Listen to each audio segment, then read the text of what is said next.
Hi, this is Scott Garibay, and today I want to talk about Dungeons & Dragons, and I want to talk about one season of Dungeons & Dragons history from this year. So it's very present history. It's just one season of Dungeons & Dragons, the activity, the events on Dungeons & Dragons this year in 2023 fall.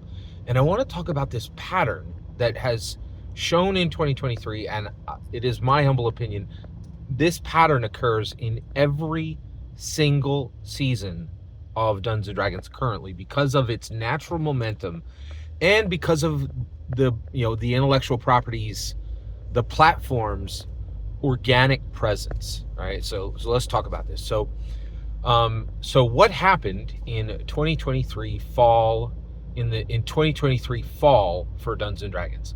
So it followed the same pattern that occurred in every single season this year.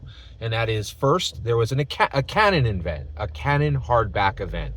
That was Phandelver and Below, the Shattered Obelisk.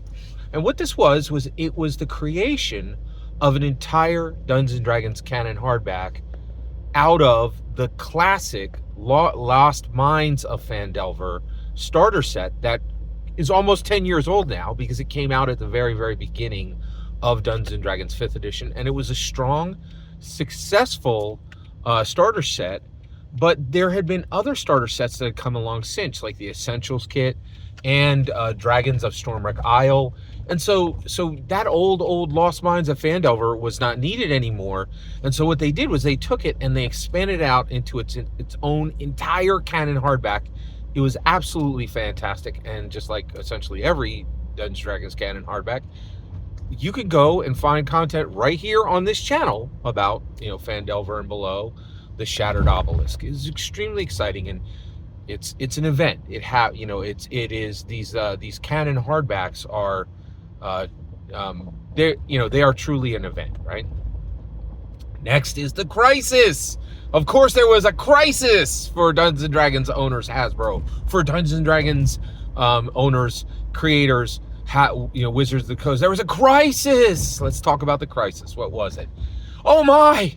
There's AI art in Dungeons & Dragons. Oh no! This is the best example, right? And these crises hit on a drumbeat every 3 months, right? And what we really know now is they're completely manufactured. They're manufactured by D&D haters, right? And this one is the best example of completely manufactured, offense, right? Like, because the reality is people were like, oh, look at this, people. It's the fall of, 2023, and we've done it. We've unearthed the chicanery of Dungeons & Dragons creators, Hasbro, and oh my goodness, people, they have actually used AI art in Bigby Presents Glory of the Giants, right? Now Bigby Presents Glory of the Giants had come out in summer, right? But they were actually everybody got upset about it in the fall, right? Like, which is absolutely astounding, right? And it was so incredible just to see this ridiculous manufactured offense, this ridiculous manufactured crisis. But let's talk about this, because this gets really fascinating, right? So you get this situation where, where everybody's all upset. But what's really wild is they're getting upset about AI art being used in a book that was built 6 months, 12 months, 18 months earlier. Some of this art was being contracted, right? And literally AI art wasn't even a thing when this book was being put together, right? Like, and so there's just no grace. There's no grace period. There's no goodwill that's extended to Dungeons & Dragons because it's a winner, right? And people hate a winner, like trust and belief. And I think, and a reason why all the OSR, commentators and all the indie, are like, Dungeons & Dragons did a thing we didn't do. How dare they have momentum? How dare people care about what they do and not even look at our best achievement? How dare their errata get far more attention than our absolutely best achievements? Really, and that I think that's really where we're landing, right? OSR and indie are just gobsmacked, right? They are just galled, and they should be. Literally, Dungeons & Dragons errata gets more coverage than their biggest releases. It's astounding, right? And after 5 decades of win, the OSR and the indies are still telling themselves, it's not because we just put out really bad products and they put out great products. There's another reason. It's astounding how deep it goes, right? Like, Dungeons & Dragons wins because it is routinely quality. I started this pattern with, hey, they drop a Canon hardback every season, right? Like, no one is doing this in the industry, right? And until you do, maybe seal your flapping maw about quality, right? Because you're not really delivering on pace, right? You ran a good race once 3 years ago, whatever, right? Like, nice lemonade stand. We're running a 5-star restaurant here. It's ridiculous, right? So, okay, Canon Crisis, right? And I think this season is the best to prove there are no crises for Dungeons & Dragons, right? They might make a misstep here and there, but these crises are fully manufactured. And actually, I have to say, there's another YouTuber, Game Master, who's been talking about this. He's like, you know what? A lot of this isn't real. Like, because he was on board with this and now he's like, maybe I just recognize that D&D is the best tabletop role-playing game ever made, and let's move on, right? Like, and so there are others starting to realize this. So I think that's really fascinating. All right, so what are the other 2 events? So you got Canon, you got Crisis. Media. Holy cows, media. So there's always this media thing that happens in each season. And that is something that is not the Canon hardback, something that is not a Crisis. There's a media content of release that is not Dungeons & Dragons regular content. It's not an adventure, right? And trust and believe, this does not happen on any other tabletop role-playing game. So what was it? What was the massive media event that happened in fall of 2023? Baldur's Gate 3 by Laron. This thing dropped, and it was not an astonishingly good Dungeons & Dragons video game. It was an astonishingly good video game. It was so good, right, that the rest of the video game industries who were bringing out fantasy games in like 6 months, 12 months, 18 months in the future, we're saying, please do not set this as a quality standard.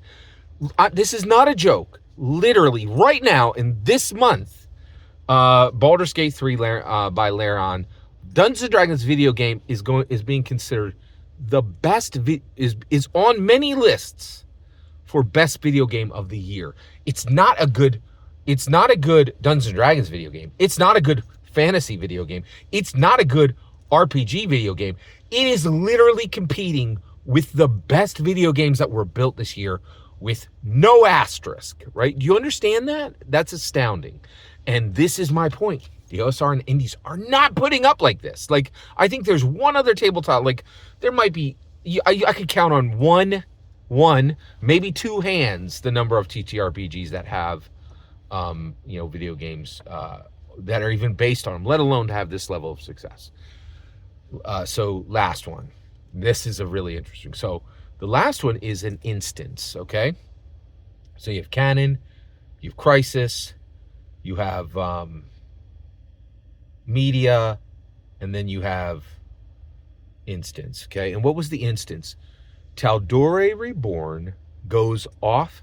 So Critical Role has this cute little relationship with Dungeons & Dragons, and there's all these OSR and indie people are like, Matthew Mercer would have made it without Dungeons & Dragons. If he had just chosen Pathfinder or any other role-playing game, they'd be the famous one now. Like, the same line that, that Hillary Clinton says about, her husband, Bill Clinton. If I had married that gas station guy, he'd be the president now. It's a bunch of bunk, right? Tal'Dorei Reborn, right? Matthew Mercer did Wild Explorer's Guide to Wild Mount, and then he did Call of the Netherdeep, which are D&D Canon Exandria books. And then there was this little book over in the corner there, Tal'Dorei Reborn, and they're like, hey, slow your roll, D&D. We got our own little world here. We don't need you guys. Darlington Brett's going to do its own thing. We don't need Dungeons & Dragons. Full surrender from Darlington Press. Full surrender from Critical Role. and Tal'Dorei Reborn plops over onto D&D Beyond, because you can build a thing, but if you ain't got the distribution, it doesn't matter, right? And so Tal'Dorei Reborn became official canon Dungeons & Dragons content on D&D Beyond, right? Full surrender of Critical Role, full surrender of Darlington Press. They are never going to be competitors for Dungeons & Dragons. They will always be subordinate to it. That's the pattern. Are you seeing it? Right? Canon, Crisis, Media, Instance, right? Every season. I got one more to do for you. That's 2023 Winter. You'll get that next. Every single word of that is my humble opinion. But I think the evidence is here. And I think you might be seeing what I'm seeing. Every single word of that's my humble opinion. I'm eager to hear your humble opinion about this pattern, and if you see it. I'd love to hear your thoughts. Let me know in the comments below. Please consider liking and subscribing, and have a wonderful millennium.